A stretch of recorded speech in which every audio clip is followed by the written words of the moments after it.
Alors, l'origine de Black Sat, c'était plutôt des histoires courtes que j'ai fait, ça fait longtemps.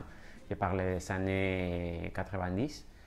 Et au moment donné, j'ai écrit et dessiné moi-même des histoires courtes d'un personnage, un chat privé, et surtout avec l'idée d'être publié dans des magazines espagnols, des BD.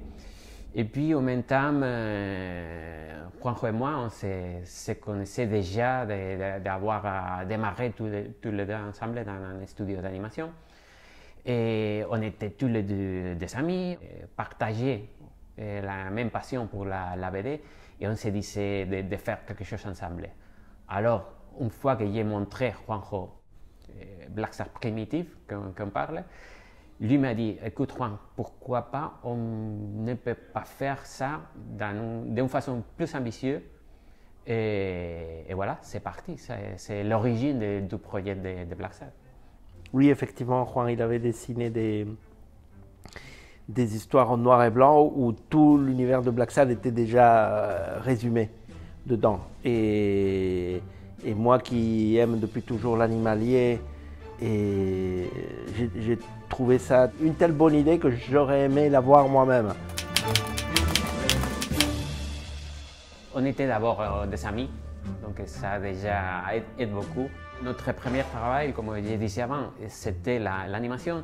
Donc en plus, on avait déjà l'habitude de travailler ensemble, en équipe. Et puis finalement, pour moi, travailler avec un tel talent comme celle de Juanjo, c'est un régal. Donc non, au contraire, c'est toujours un plaisir.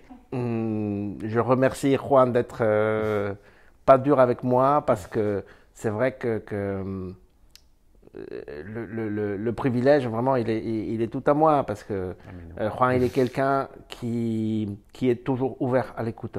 On vient tous les deux du dessin animé. Quand on nous demande par rapport à notre processus créatif, comment ça se passe, est-ce que voilà, chacun apporte son truc, vous discutez pas, vous négociez rien, je négocie tout.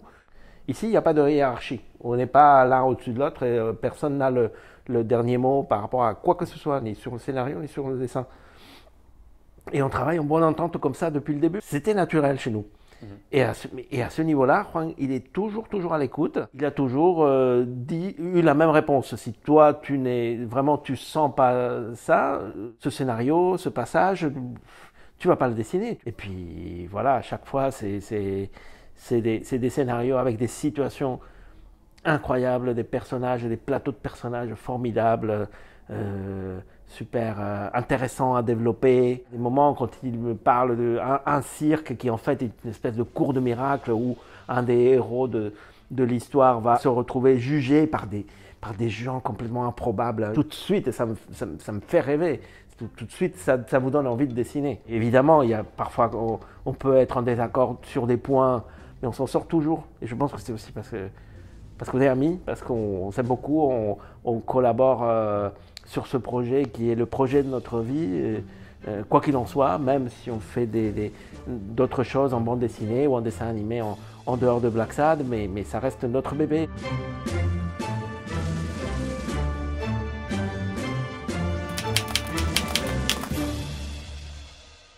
Ben voilà, le travail de recherche sur les années 50, ça a démarré immédiatement, même avant de commencer à faire les planches. On a commencé à s'informer sur ça.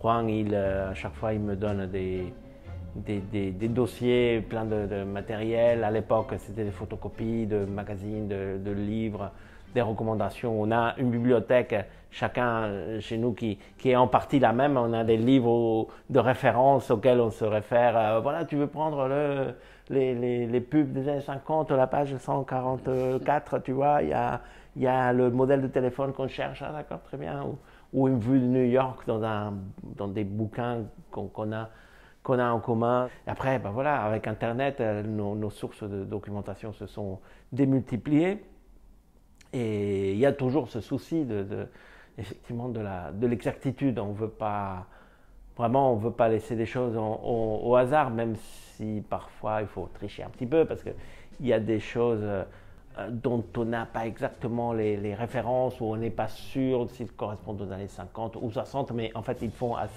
juste assez rétro pour qu'ils collent.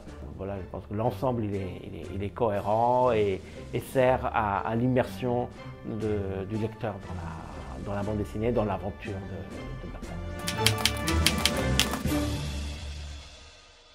Bon, avec les nouveaux albums, d'abord c'est les premières parties d'un diptyque, un récit plus urbain qu'Amarillo. C'est un peu dans les mêmes lignes que les deux premiers tomes de Black Sabbath.